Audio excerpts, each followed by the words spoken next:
Hello, I am Munchakoopas, and this is my submission for Runbow. It is an indie platformer made by 13am Games. The main mechanics are a double jump, an air dash, and background colors, which will influence things in the foreground. So the background will change color, and anything of that same color will be eliminated aside from player characters. This game mode is called the Bowhemoth. It's designed to be a gauntlet of super challenging platform levels. At the start, we ground pound in order to accelerate as soon as possible, thus to reach the bottom of this pit.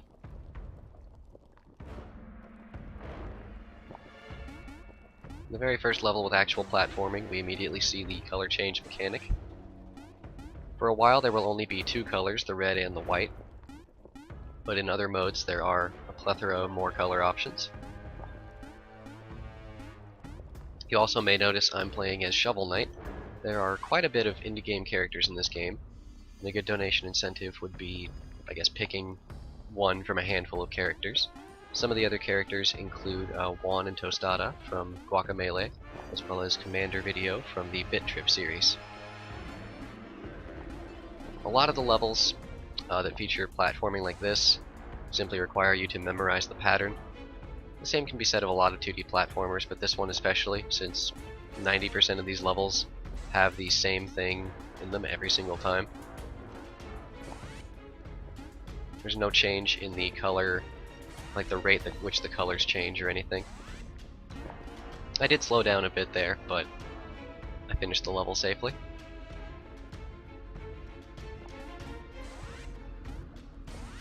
Right here I tried to get ahead of the platforms and the colors in the background, but didn't work out that well.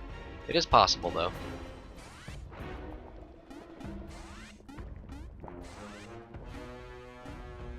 As far as the jumping works, you can perform the double jump and then the dash. The dash is simply done by holding a direction and then your attack button.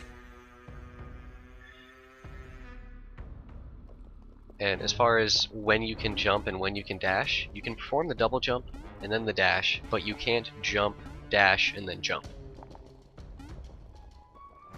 This is one of the only levels that has these platforms in a pair at a time. And as you can see, at some points there's no platforms on the screen for me to go to, so I end up having to wait a moment. It's actually a rather challenging level compared to the others, because it's the opposite of what you expect. In this level, I have to do this stutter step in order to stay on the correct color. So right now I want to stay on the red, and then as the platforms change to the red color, I want to start running. The reason being is that if you just hold run, you actually run faster than the colors move themselves. So if you play too fast, you are actually killed.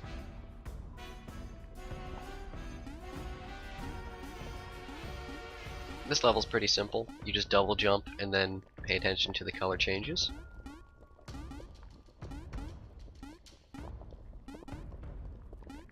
The difficulty pacing in this mode is actually very well done because they introduce mechanics like any game, a few levels at a time, but they make them more challenging each time. So this one teaches you that, hey, you're going to have some fast-moving platforms in the background, or fast-moving colors rather, and you need to pay attention to when and where the platforms are. This one is a vertical platforming section, obviously. I do think it's possible to skip some cycles or possibly stay ahead of the color change. The issue being that if you play too quickly, you'll actually end up with no platforms on the screen, so you'll have nowhere to go and nowhere to land when you fall.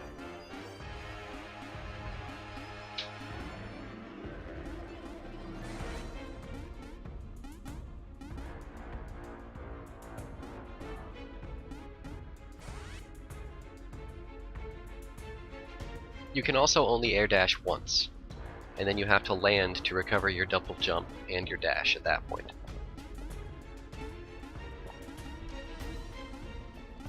This level is, of course, similar to the one from a couple levels ago, only the colors in the background are thinner, and the platforms are smaller, and the colors in the background move faster.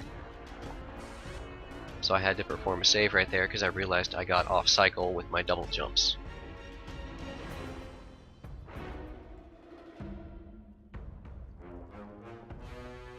Another vertical platforming section. I'm not sure if it's possible to skip any cycles or stay ahead of the colors in this one, simply because of the fact that there's fewer platforms, a faster moving background, and the platforms are farther apart. This is probably the most challenging of these types of levels. You have to do this triple jump, as I'll probably refer to it as, and you have to make sure you stay in essentially the same red bar the whole time.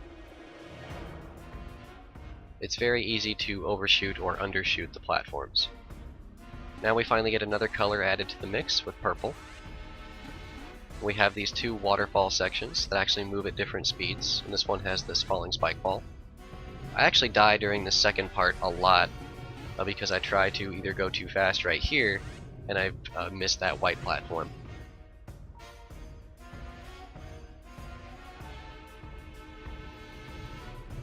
This is the first of a few levels in a row that have these rotating platforms around the spike balls.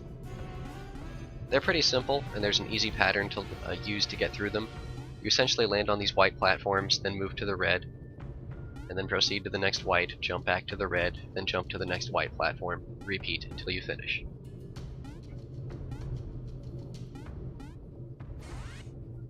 And since there are a lot of levels that are essentially auto-scrollers in this game, it does feature plenty of time for donation readings, or if the developers were to join for commentary, plenty of questions and interaction with them.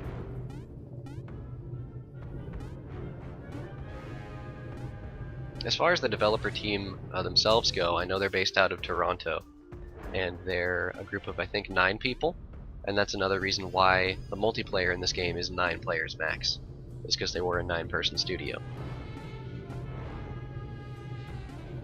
The main multiplayer mode is a race mode, and it features a lot of different items like in Mario Kart. There's a lot of different level layouts. You can choose different color palettes. Believe it or not, there is more than red and white. But I think a good donation incentive would be to play a best of 5 with 8 other players. It's very easy to set up, and the levels go by quickly, especially since if it's someone's first time playing, they will die on some of the levels.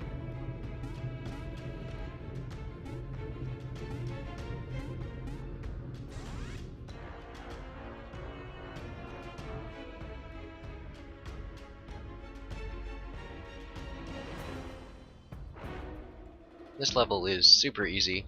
Match the platform with the color. Make sure you get to the ending as quickly as possible.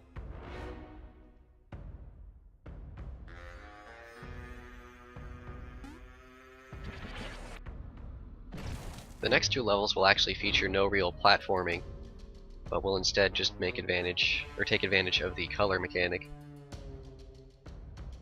We've added green to the mix, and now we have these spikes on the ceiling, which, of course, if they're the same color as the one you're standing in, will not damage you.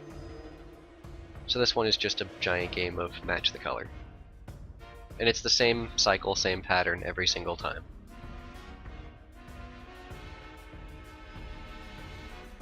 Same thing goes for this next level. The gaps between the colors are just bigger.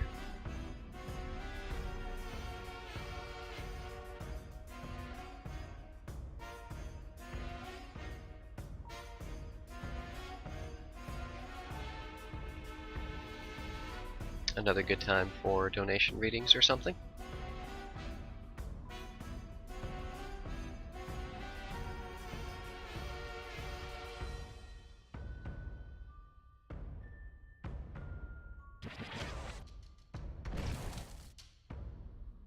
This level you have to play like a dolphin and jump through hoops.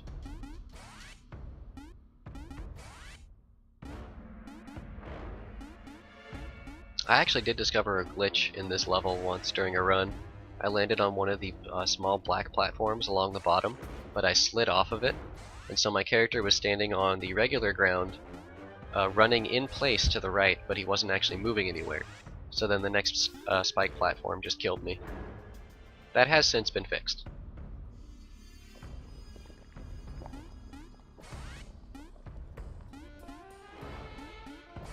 Very easy and straightforward level here.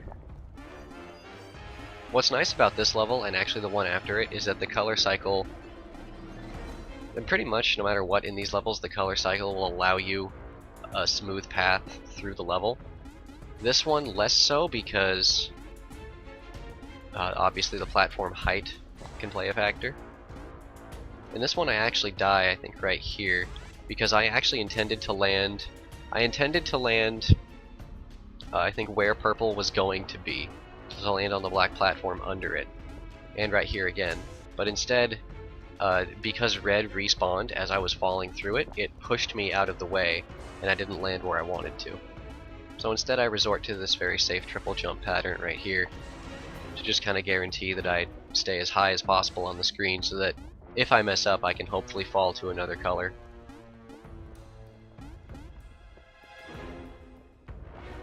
We're a little over halfway through the run. Now we have the Indiana Jones level.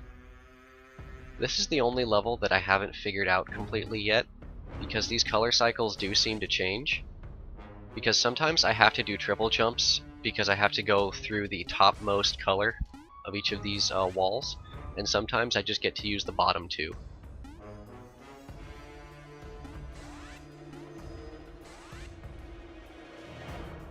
The important thing, of course, is that you just get through it without dying. But if you miss even one wall, you most likely will die. Now we have, in my opinion, the two hardest levels in the game. Though this one is a bit simpler. You simply wait here until the tan color matches the tan spikes, and then you just proceed. I actually jumped too early here at this purple one and die.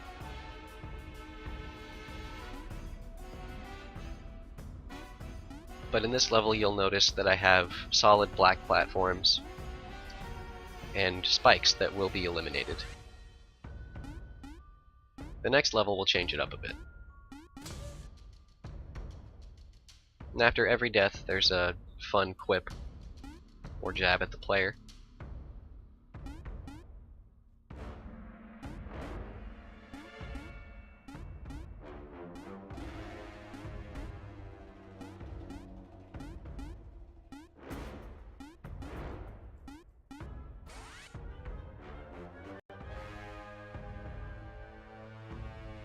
So the last level had solid platforms and the colored spikes. This one has solid spikes and color changing platforms. There is an in-game achievement for beating this mode in under 20 minutes or less than 10 deaths. And I think for me personally, the biggest hurdles to that goal was this level right here.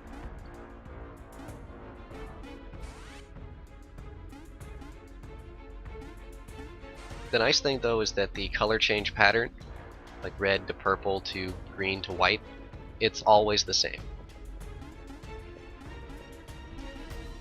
This level I of course just want to land on these thin white platforms, so I just have to memorize where they're going to be. And right here I actually get a couple clutch saves thanks to platform physics in this game, where if you even land on a platform just slightly, even if you just touch the tip and slide off, the game counts that as you being in an on-the-ground state, so it will give you your double jump back, as well as your dash.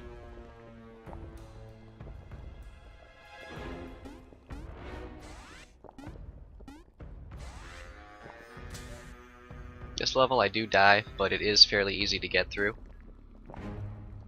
I just try to set up this jump forward, jump in place, dash setup, and that will allow me to get through the level as smoothly as possible.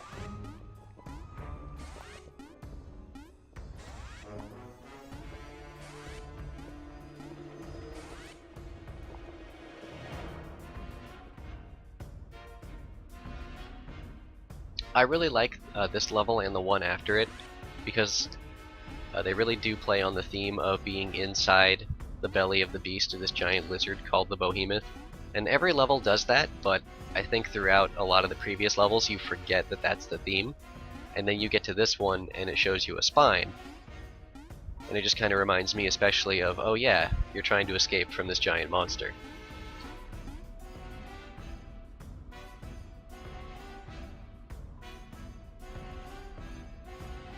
I really like this level in terms of gameplay. I'm not really sure why, probably just because it's challenging. Like every other level, it's matched the color cycle, but you have to be very careful and precise with these jumps out, because when you jump out to the right, if you bonk your head even slightly, that will cause you to fall, and then you'll be behind the color cycle. It is possible to recover, but extremely difficult.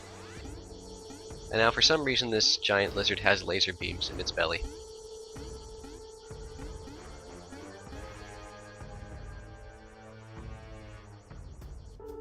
The lasers are a one-hit kill. And these jumps from the red platforms to the next red platform, they're actually some of the tightest in the game, in my opinion. And so it's very easy to fall behind and end up hitting a laser or just missing a platform completely. Now we're on to the final 3 levels. They're also some of the most difficult. This one's a bit easier than the one after it, because the platforms in both of these last levels will work against you because obviously they move in the opposite direction from where I want to go. And so right there they work against me. I could have just kept going forward to land on the red platform, but I psyched myself out.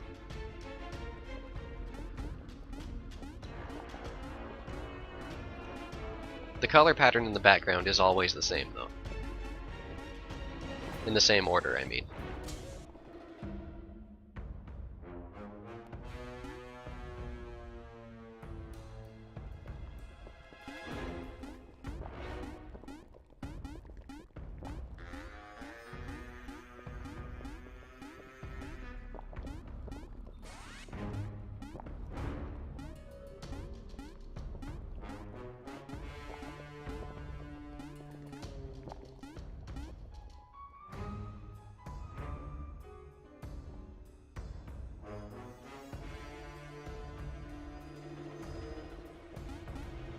This level, obviously very similar to the last. There's only 3 colors. And there's also these spike balls that of course fall in the exact place that you need to be when they fall.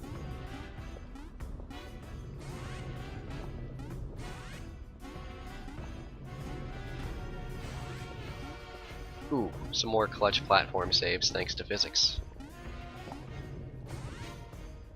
The fact that I got that level first try amazes me. This is the actual final level, but it's very simple. You're just running up this hill. There is one pool of stomach acid that you could fall into.